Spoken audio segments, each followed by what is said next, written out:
Mbote Nabino nyonso chers internautes, bienvenue dans l'émission Nabino. La chaîne Nabino MSB Kin Lipopo TV, l'émission Nabino Tolobela, émission Nabino qui est présentée par moi-même, Théo Imbaba, la voix lactée, autrement dit, Bastionné Belé Pesama, l'homme de qui débattait. Nous sommes à Nazo Pesabino, merci. Nous sommes s'abonner massivement à la chaîne Nabino, de remarquer accroissement la chaîne Nabiso, la chaîne Nabino, voilà. Jonathan Bongana na cadrage, on a simi cadrage na réalisation. Il y a une émission où tu peux essayer, ma tonne de nez, merci. Par gros coton place aux alliés, Jonathan Bongana Bilora bien l'homme de 18 000 vues. Ainsi que Joey Malou Mosoba qui nous suit en direct à Suisse. On t'a fait si occasion à Osana Bino Lelo pour nous présenter Bino émission. Nabino Bolingara, la chaîne Nabino Bolingara MSB, Kin Lipopo Léoville TV. Alors un petit rappel.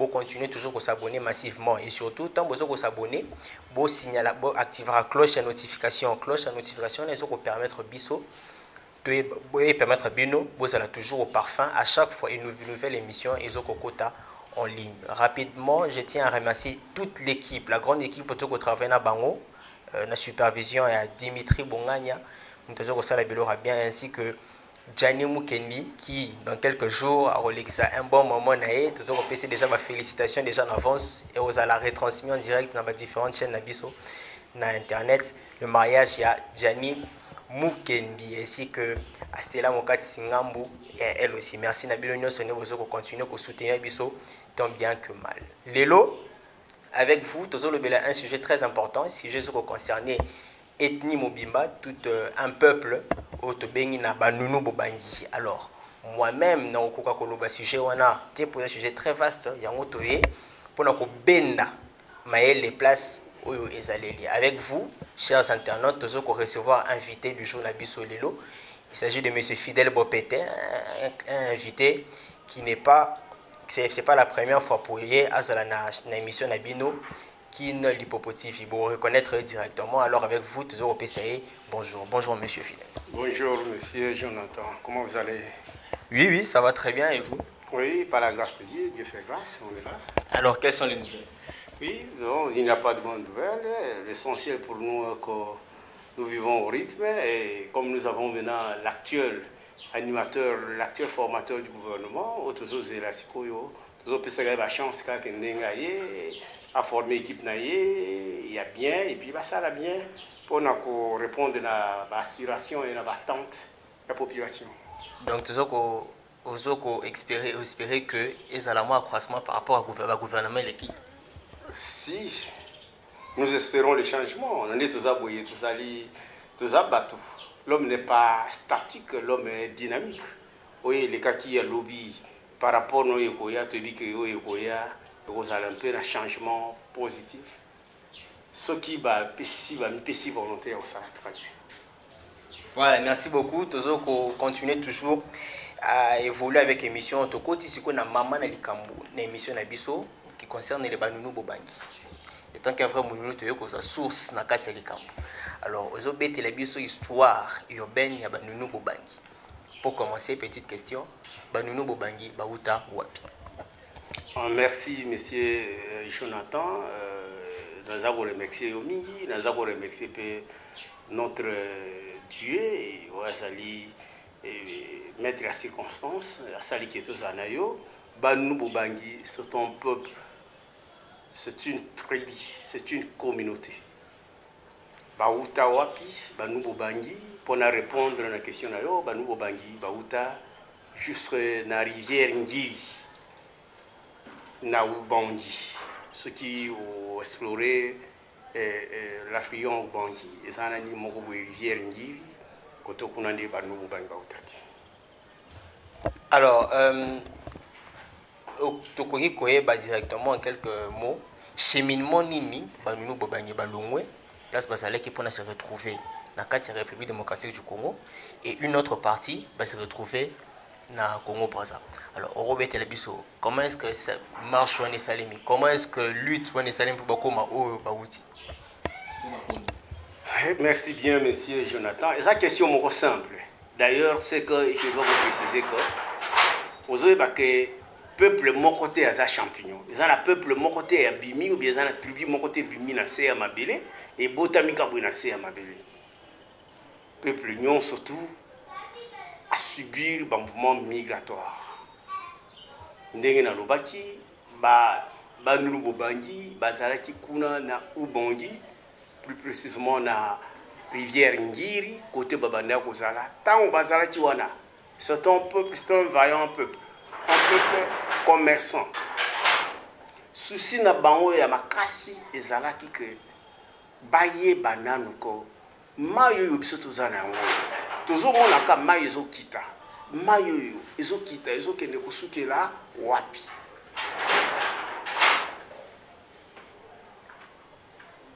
Curiosité na bango nandi tindaki bango basala expédition le long du fleuve.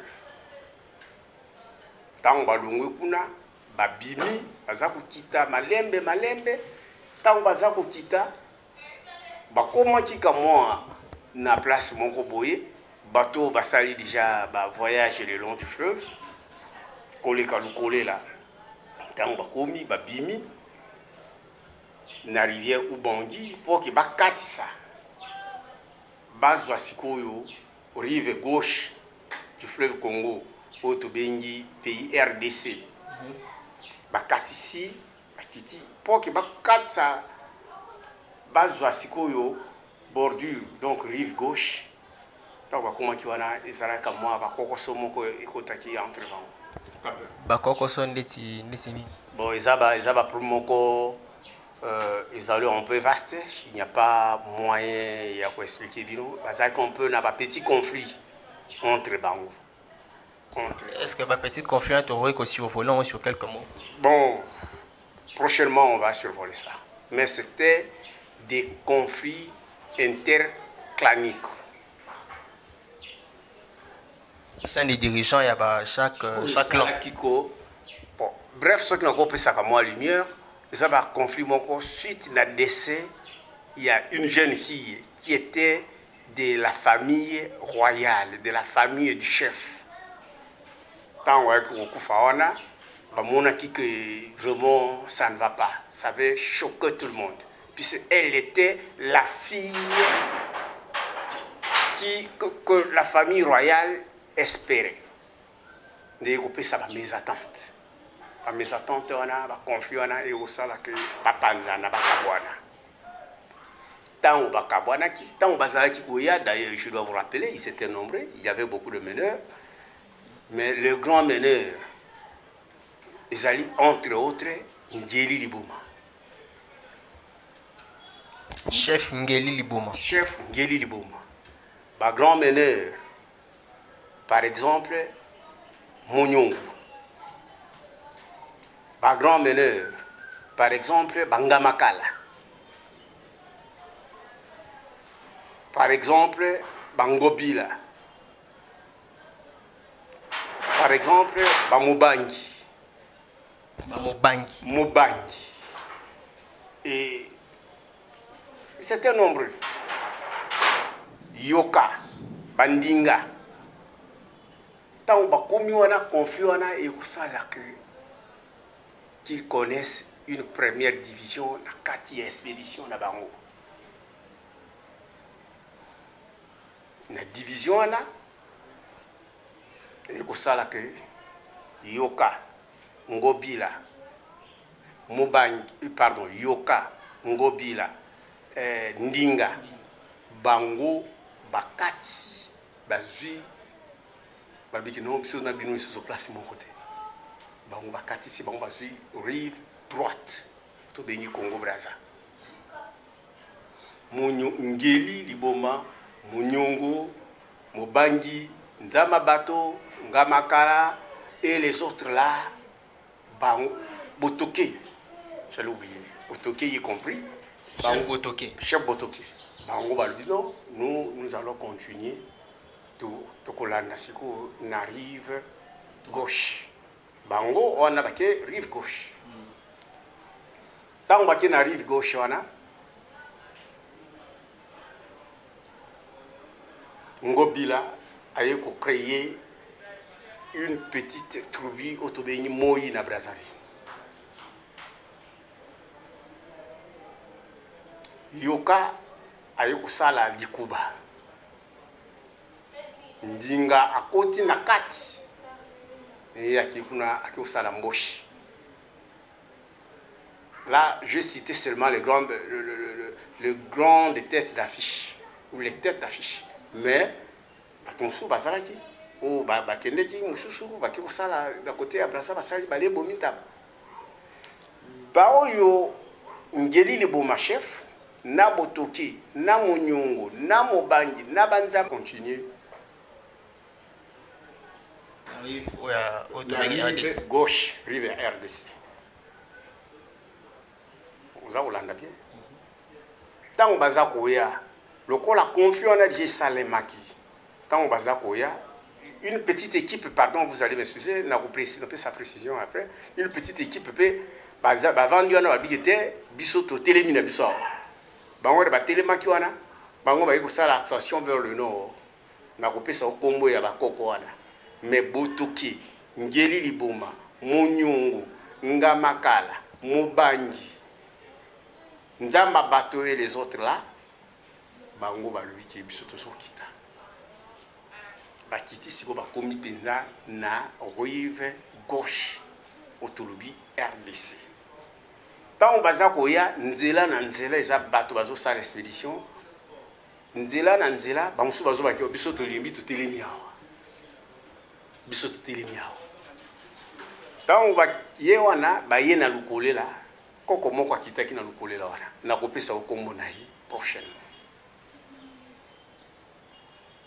Ba ye il reste là bakiti. Chef Ngeli tant watiki lukolela aye komona en tout cas moko boy mai moko boy ezokota. Ce que koti eko bimana mayo ba eko kutana mayo ba bengi mai ansangasi.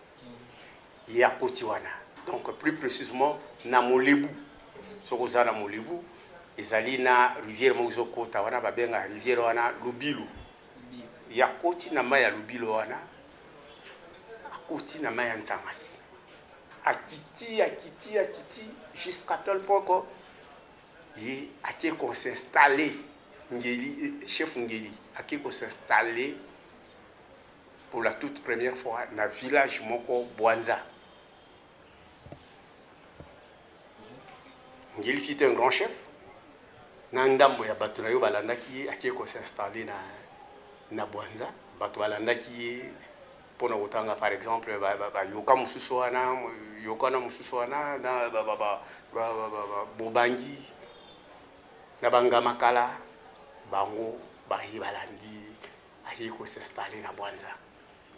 Mon frère, tel que je suis en train de vous parler, puisque vous devez comprendre l'histoire de notre communauté, tant Ngeli a commis na Bwanza, c'est là où Ngeli ayaki ko tia kiti na ye ya bokonzi Na Bwanza. Bwanza faut moi koloba yango eza nyonso tute Bwanza eza sur la rivière Insangasi eza mboka moko eza muke mais attention à ne pas négliger babenga yango ceux qui va comme pesa trop ba que on dirait que ba totem ba mankombo ya Bwanza babenga bango basindunga. Avandi wana na Bwanza wana place atiaki kiti na ye ya bokonzi na ye à côté kiti na ye vandi boy à gauche à droite atiaki deux ivoires symbole ya pouvoir na kiti na ye ezalaki na peau de léopard wana des places atiaki pouvoir na ye. Mon frère na journée ya lelo soki olingi moto azali na duto toza koloba atsala exploration akoma na Bwanza ba habitant ya Bwanza ba koyebisa ye tala place Ngeli avandaki ba y voir bien que sili mais comme chez les Bantous. Et à forte raison, chez nous les Bantous, le chef était très sacré. Place où on a, ils ont respecté, ils ont le pouvoir, puissance, ils ont tiré. Tant qu'on a vendu, Bamonyongo, na Botoke, na le reste là, Bango, Babandi, Kolanda Kaka, Mahi, Bazakuchiola. Ngeli a vendu, Et dans l'entretemps, Bazakukita, Bakomi, na bazokoma na bamboka mike bato bazako kokita kita nazana kombo ya bato nyonso tute mais tango baye na bolobo Munyungu akiti na bolobo yango wana oyoka babenga bolobo ngangimbe Munyungu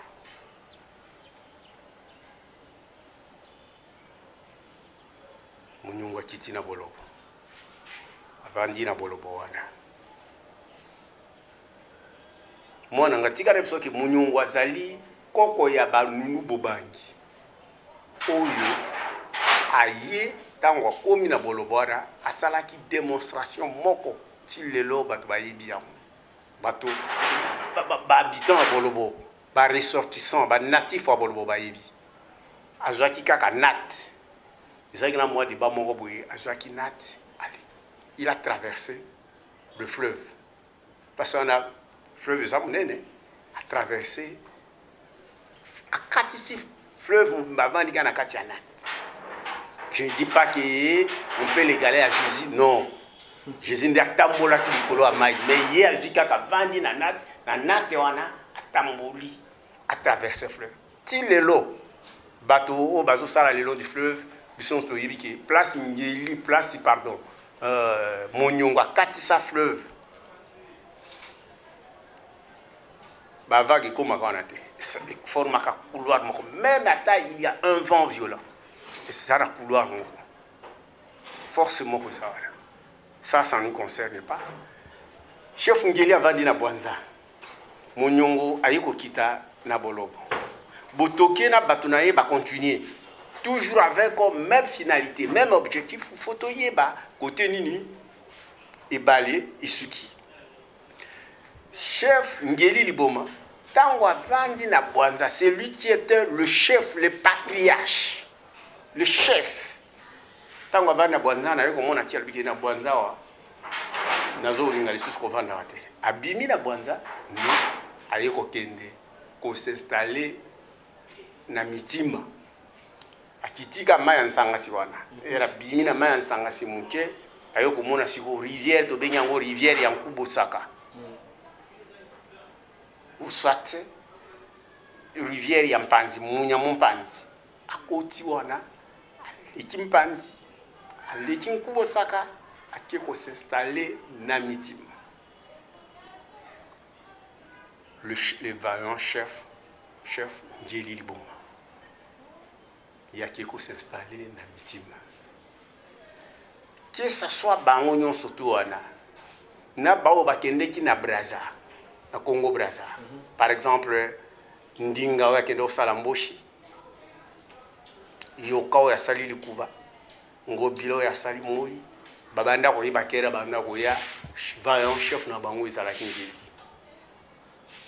Ngeli atisi ko na Mitima nde na Mitima place Ngeli aki kovanda définitivement kino nzambe abenga kila mabilo yango wana à l'époque babanda kolobaki la capitale de toute la communauté banubo bangi c'est Mitima. Munyungu aye na bolobo avandi na bolobo na nzila neti babu bangi bakutika kana mongo bamboka msusu ya mongo wana pour ne pas porter un peu rapide c'est une émission Munyungu tango aye babulu penge na yumbi wana banzama bato bakiti na bantsenseke et ainsi de suite là même maintenant na bamkolo wana nazana kombo ya koko moko ti na Mr. Bozandongo ti avant to komba Bozandongo na bokaka Et si on a rappelé pour qu'on soit maillé, la preuve en est que, comme ce sont les Banounous qui ont fait l'exploration du fleuve, n'arrive droite, n'arrive gauche, moi, je sais que Bambo Canyon, surtout, ils allaient le long du fleuve, ils ont un combo à Banounous. Baïsanga Nyon, surtout, il y a fleuve, ils ont un combo à Banounous. Batourbillon, il y a minene, il y a fleuve. Nena yebsa kiyo. Kolongwa place babima ki wana tikoya. Ceux qui montent moko le bazane sanga moko ils ont un combo ya ekolo moko bakusi. Bazana mboka moko y arrive gauche ou droite. Mboka wana combo ya mboka wana eza ko cadrer na communauté banunute, que ça soit banunu ya Brazza, que ça soit ya RDC bakusi. Bunyongwa titi na boloko. Botoki a l'obité, il faut continuer pour agir dans la vie. Il y a un peu de temps bayi moko na bango akitaki na Ntombeli. Mususu ayoko kita na Misongo.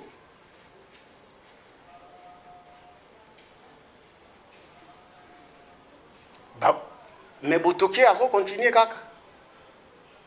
Tant voyé na tourbillon après Misongo a moni ci rivière quoi auto bengi Kasai eza ko bima tant wa sokende na rive Congo ba moni tourbillon liboso ya makasi après si tourbillon na ti lelo bazo ba ngo tourbillon ya rive droite ba bengi ngo pati ya rive gauche ba bengi ngo bila bazo kita kaka Herbaye awa bakomena na Kinshasa na yebité ceux qui bakuta ki banani mais baye ko s'installer là où vous voyez Chanik Métal.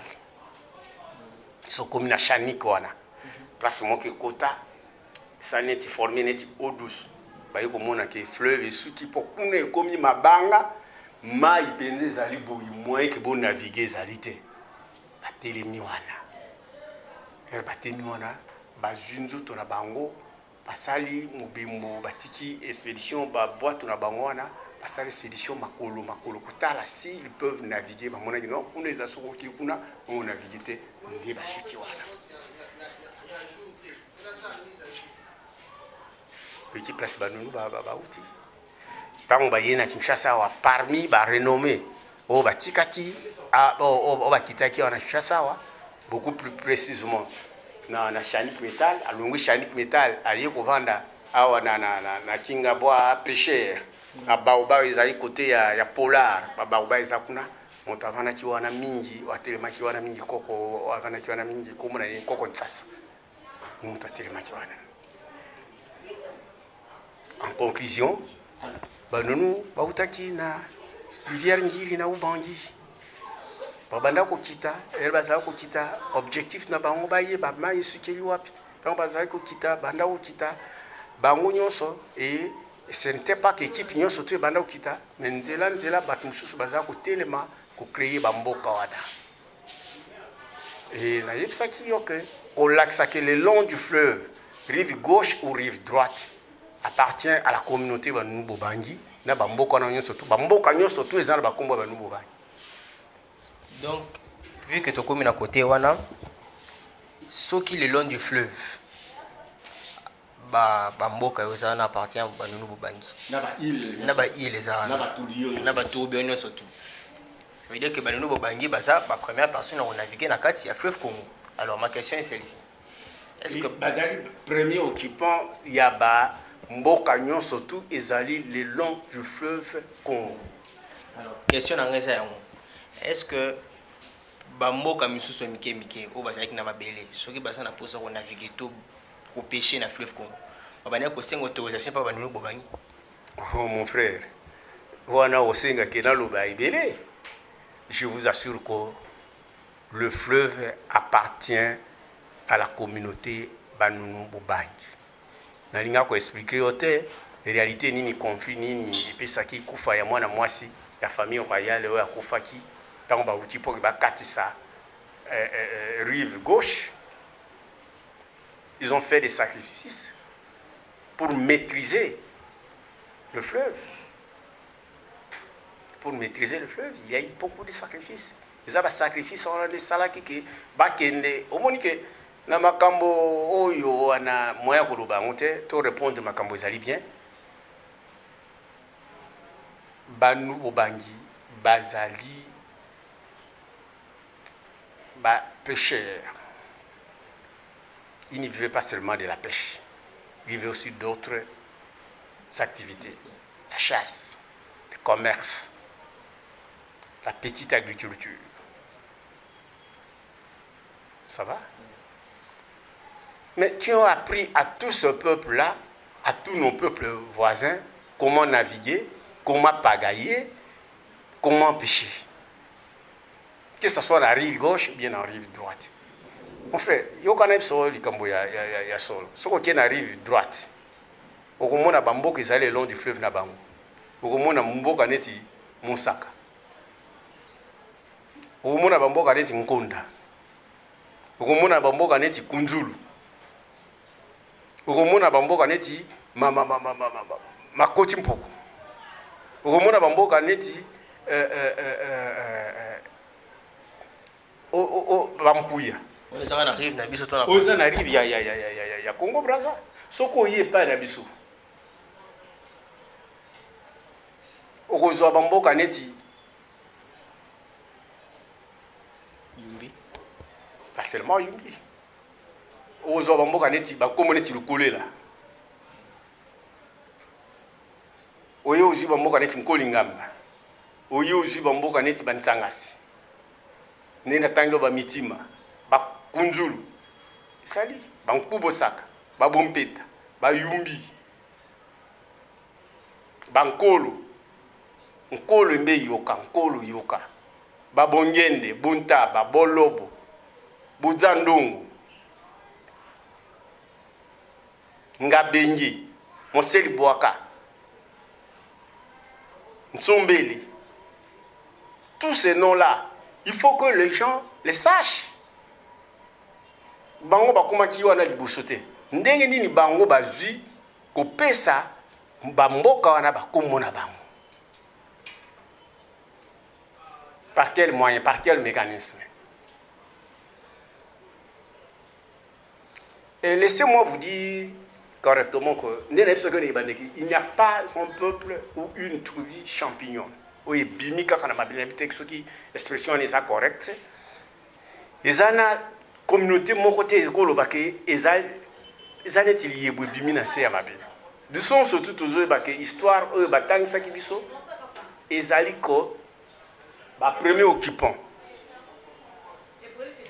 appartenance ya mboka et cause à la soit aux premier occupant comment qui wana liboso pesi mboka kombo soit au comment qui wana liboso mais tu n'étais pas fort monta makasi ya ye bengani yo ya pesi mboka kombo soit bozali wana bino nyonso tu yo komaki ona liboso montu mususu aye ko sauver mboka peut-être une épidémie na neto zana na Ebola boy montu aye a lui que corona na corona pardon na corona na Ebola corona Ebola pesa neto zana corona covid ezo bomba batu ti sezate à l'époque c'était comme ça montu aye a lui que nga ko soigner corona ko soigner corona chef du village, Koloma Bele, a repris que non, soigner.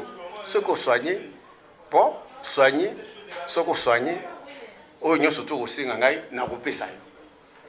Pour y a un monde qui bat dans les bateaux, pour qu'il y ait un big sabat, a signé engagement, oh, nous surtout, yo aussi, so aussi, si au big sabat, on a malade, on va continuer sur terre, n'a repris ça, yo.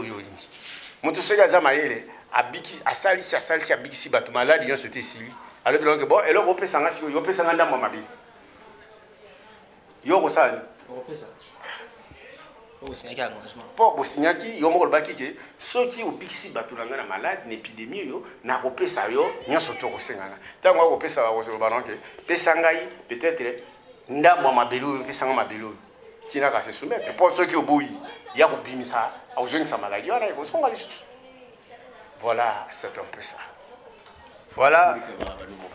Na éviter ce que ça mutu la mususu Voilà, Mitouni est belé, tu es très bien, papa, que Mitouni est belé. C'est pourquoi que l'émission OEO s'est décidé de manière à ce que toute l'émission à la partie belé pour faire comprendre à Bateau, maintenant là, on a différents pays, par exemple Suisse, Italie, Allemagne, Angleterre et ainsi que les États-Unis d'Amérique, va comprendre l'histoire urbaine et Banounou Bobangi. Bon, tu reviens à la première partie OEO, Tokutani. À la prochaine pour te donner les deux la partie Itikali concernant les Banounou Bobangi. Merci papa fidèle. Merci Nalandio Malamu. On a pensé peut-être que aux Araki la mitula musu sorotuna mais n'a précisé na yibisa bande kuna biso oyo bazali dipai mususu ko ba kozwa occasion ou bien libaku ya kolanda biso que histoire de topesi ezali histoire moko ezali na ba référence. Ce qui monto à l'ubi que zabon ote toko pesa ye que abengi biso. On peut pas numéro. Très bien. Abengi biso na numéro kaka ya chaîne biso Kingi Popo abengi wana Kingi Popo ako invité ngai na koya par rapport na ba question na ko répondre ba question na ko répondre ba question na surtout. Mais les amakambo ya doute ezate puis c'est la vérité est têtue. Elle est là, elle est en train de faire sa loi. Mutu mususu kolo baboyi boite. Pona ko baksara ba côté mususu voilà kokotel akita kila mukatel mutasaki mukatel kokotel. Là je serai vraiment ravi et vous serez aussi le bienvenu pour des raisons de complémentarité dans l'histoire de la communauté la biso. Merci beaucoup histoire de la communauté ya Banounou Bobangi, un grand peuple urbain à la République démocratique du Congo. Ainsi que la République du Brazza. Alors tout ce pays Makassi, il y a papa fidèle à PCBISO honneur et pour répondre à la première partie par rapport à l'histoire urbaine, il y a peuple Oeba Nakomo ya Banounou Bobangi. Merci à toi Jonathan Bongani pour assurer cadrage dans la réalisation de l'émission OEO. Merci quant à vous, quant à moi, je vous dis ciao et à la prochaine. Iyo